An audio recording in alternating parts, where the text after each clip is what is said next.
पुण्य दोनों के लिए सबसे अच्छा माना जाता है। इस दिन पितरों का तर्पण भी हमें जरूर करना चाहिए। पितरों के तर्पण के लिए भी ये दिन बहुत शुभ माना जाता है। तो चलिए शुरू करते हैं पूर्णिमा व्रत की कथा।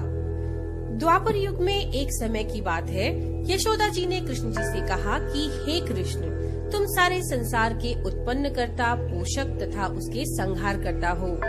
आज कोई ऐसा व्रत मुझसे कहो जिसके करने से मृत्युलोक में स्त्रियों को विधवा होने का भय न रहे तथा यह व्रत सभी मनोकामनाओं को पूरा करने वाला हो। श्री कृष्ण जी कहने लगे, हे माता, आपने ये अति सुंदर प्रश्न किया है। मैं ऐसे व्रत को आपसे सविस्तार कहता हूँ। सौभाग्य की प्राप्ति के लिए स्त्रियों को 32 पूर्णमासियों का व्रत करना चाहिए। इस व्रत को करने से स्त्रियों को सौभाग्य संपत्ति मिलती है। ये व्रत अचल सौभाग्य देने वाला और भगवान शिव के प्रति मनुष्य मात्र की भक्ति को बढ़ाने वाला है।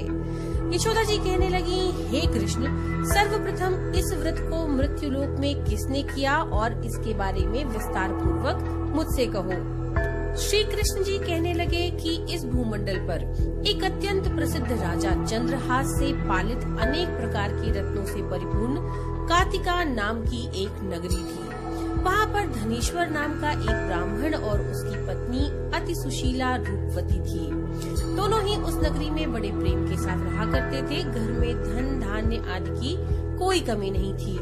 उनको एक ही बड़ा दुख था कि उनके यहाँ कोई संतान नहीं थी। इस दुख से वह अत्यंत दुखी रहते थे। एक समय एक बड़ा तपस्वी योगी उस नगरी में आया। वह योगी उस ब्राह्मण के घर को छोड़कर अन्य सभी घरों से भिक्षा लेकर भोजन किया करता था। रूपवती से वह भिक्षा नहीं लिया करता था। उस योगी ने एक दिन रूपवती से भिक्षा न लेकर किसी अन्य घर से भिक्षा लेकर गंगा किनारे जाकर भिक्षान्न को प्रेम पूर्वक खा रहा था।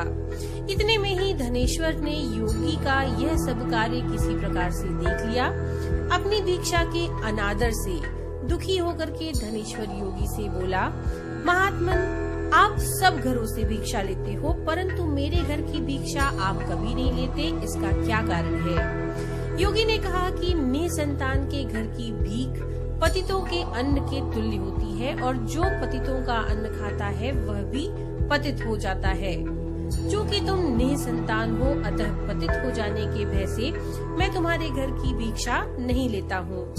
धनेश्वर ये बात सुनकर के मन ही मन बहुत दुखी हुआ और हाथ जोड़कर योगी के पैरों में गिर पड़ा तथा आर्द्र भाव से कहने लगा, हे महाराज, यदि ऐसा है तो आप मुझको पुत्र प्राप्ति का उपाय बताइए।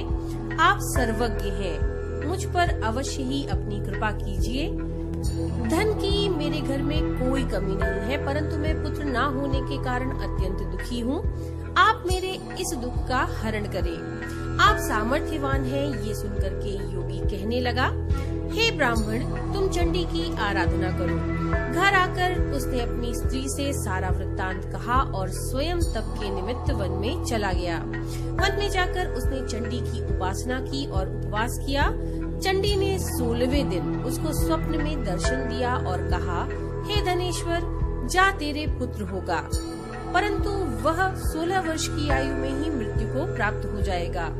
यदि तुम दोनों स्त्री पुरुष 32 पूर्णमासियों का व्रत विधि पूर्वक करो तो वह दीर्घायु होगा। जितनी तुम्हारी सामर्थ्य हो उतने आटे के दिए बनाकर भगवान शिव का पूजन करना, लेकिन पूर्णमासी 32 हो जाने चाहिए। प्रातः काल होने पर इस स्थान के समीप ही तुम्हें एक आम का वृक्ष दिखाई देगा। तुम उस पर चढ़कर एक फल तोड़कर शीघ्र अपने घर ले जाना और अपनी पत्नी से सारा वृत्तांत कहना। ऋतु स्नान के पश्चात जब वह स्वच्छ हो जाए तब श्री शंकर जी का ध्यान करके उस फल को खा ले। तब शंकर भगवान की कृपा से उसको गर्भ हो जाएगा। जब वह ब्राह्मण प्रातः काल उठा तो उसने उस स्थान पर ही एक आम का वृक्ष देखा जिस पर एक अत्यंत सुंदर आम का फल लगा हुआ था। उस ब्राह्मण ने उस आम के वृक्ष पर चढ़कर उस फल को तोड़ने का प्रयत्न किया, परंतु वृक्ष पर कई बार प्रयत्न करने के बाद भी वह नहीं चढ़ पाया। तब तो उस ब्राह्मण को बहुत चिंता हुई और उसने विघ्न विनाशक श्री गणपति की वंदना वो करने लगा। हे दयानिधे, अपने भक्तों के विघ्नों का नाश करके उनके मंगल कार्य को करने वाले दुष्टों का नाश करने वाले, रिद्धि सिद्धि को देने वाले, आप मुझ पर कृपा करके मुझे इतना बल दें कि मैं अपने मनोरथ को पूर्ण कर सकूं। इस प्रकार गणपति की प्रार्थना करने पर उनकी कृपा से धनेश्वर वृक्ष पर चढ़ गया और उसने एक अति सुंदर आम का फल देखा। उसने विचार किया कि जो वरदान से फल मिला था वह यही है और कोई फल दिखाई नहीं देता। उस धनेश्वर ब्राह्मण ने जल्दी से उस फल को तोड़कर अपनी स्त्री को लाकर दिया और उसकी स्त्री ने अपने पति के कथनानुसार उस फल को खा लिया और वह गर्भवती हो गई।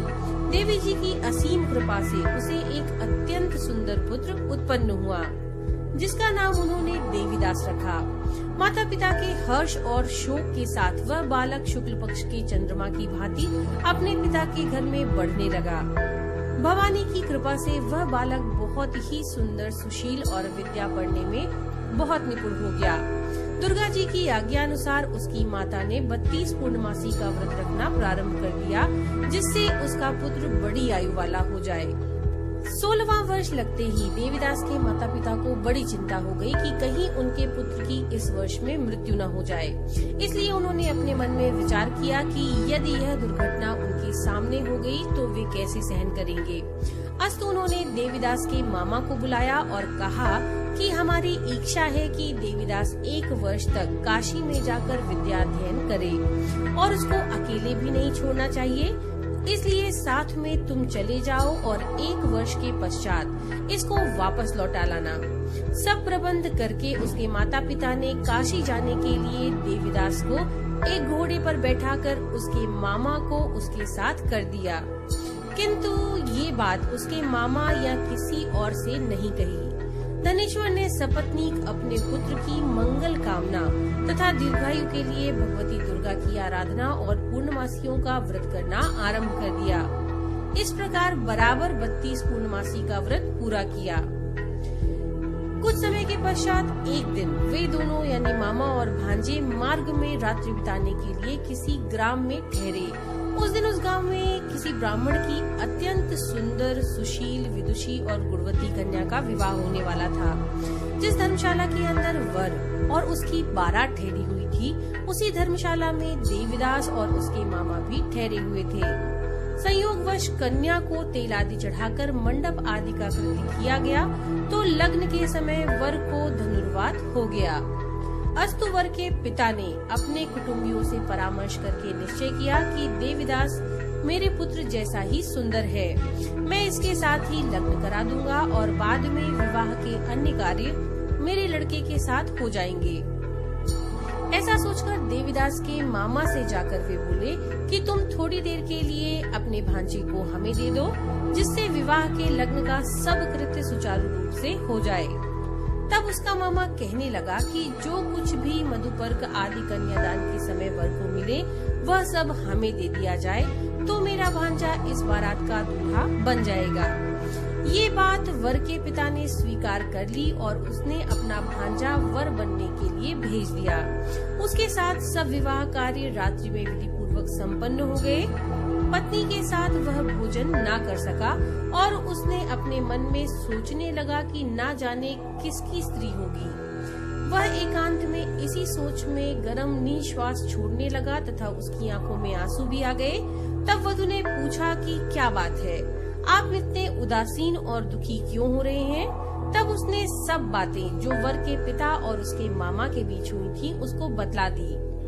तब कन्या कहने लगी कि यह ब्रह्म विवाह के विपरीत हो कैसे सकता है? देव, ब्राह्मण और अग्नि के सामने मैंने आपको ही अपना पति बनाया है, इसलिए आप ही मेरे पति हैं। मैं आपकी ही पत्नी रहूंगी, किसी अन्य की कदापि नहीं। तब देवीदास ने कहा, ऐसा मत करिए, क्योंकि मेरी आयु बहुत थोड़ी है। मेरे पश्चात आपकी क्या गति होगी, इन बातों को भी अच्छी तरह से विचार कर लो। परंतु वह दृढ़ विचार वाली थी। बोली कि जो आपकी गति होगी वही मेरी गति होगी। हे स्वामी, आप उठिए और भोजन करिए, आप निश्चय ही भूखे होंगे। इसके बाद देवीदास और उसकी पत्नी दोनों ने भोजन किया तथा शेष रात्रि वे सोते रहे।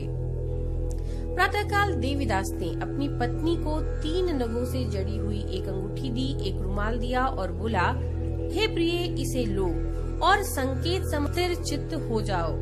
मेरा मरण और जीवन जानने के लिए एक पुष्प वाटिका बना लो, उसमें सुगंधि वाली एक नव मल्लिका लगा लो, उसको प्रतिदिन जल से सींचा करो और आनंद के साथ खेलो कूदो तथा उत्सव मनाओ। जिस समय और जिस दिन मेरा प्राणांत होगा ये फूल सूख जाएंगे और जब ये फिर हरे हो जाएंगे तो जान लेना कि मैं जीवित हूँ। ये बात निश्चय कर समझ लेना, इसमें कोई संशय नहीं है। ये समझा करके वो चला गया। प्रातः काल होते ही वहाँ पर गाजे बाजे बजने लगे और जिस समय विवाह का कार्य संपन्न करने के लिए वर तथा सभी बाराती मंडप में आए तो कन्या ने वर को भली प्रकार से देखकर अपने पिता से कहा कि ये मेरा पति नहीं है, मेरा पति वही है जिसके साथ रात्रि में मेरा पाणी ग्रहण हुआ है, इसके साथ मेरा विवाह नहीं हुआ है। यदि यह वही है तो बताए कि मैंने इसको क्या दिया। मधुपर्क और कन्यादान के समय जो मैंने भूषणादि दिए थे उन्हें दिखाए तथा रात में मैंने इसे क्या गुप्त बातें कही थी वह सब सुनाए। पिता ने उसके कथनानुसार वर को बुलाया। कन्या की ये सब बातें सुनकर वह कहने लगा कि मैं कुछ नहीं जानता। इसके पश्चात लज्जित होकर वह अपना सा मुंह लेकर के वहाँ से चला गया और सारे बाराती भी अपमानित होकर के वहाँ से लौट गए। भगवान श्री कृष्ण बोले, हे माता, इस प्रकार देवीदास काशी विद्याध्ययन के लिए चला गया। जब कुछ समय बीत गया तो काल से प्रेरित होकर एक सर्प रात्रि के समय उसको डसने के लिए वहाँ पर आया। उस विषधर के प्रभाव से उसके शयन का स्थान चारों ओर से विष की ज्वाला से विषैला हो गया, परंतु वृतराज के प्रभाव से उसको काटने न पाया, क्योंकि पहले ही उसकी माता ने 32 पूर्णिमा का व्रत पूरा कर लिया था। इसके बाद मध्याह्न के समय स्वयं काल वहाँ पर आए और उसके शरीर से उसके प्राणों को निकालने का प्रयास करने लगे, जिससे वह मूर्छित होकर पृथ्वी पर गिर पड़ा।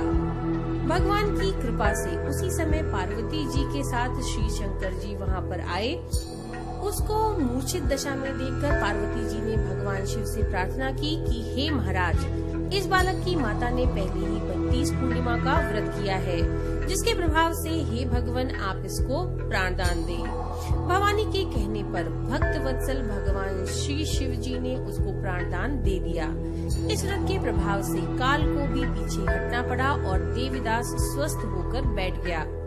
उधर उसकी स्त्री उसके काल की प्रतीक्षा किया करती थी। जब उसने देखा कि उसकी पुष्प वाटिका में पत्र पुष्प कुछ भी नहीं रहे तो वह अत्यंत आश्चर्यचकित हुई और जब वह वैसे ही हरी भरी हो गई तो वह जान गई कि उसके पति जीवित है।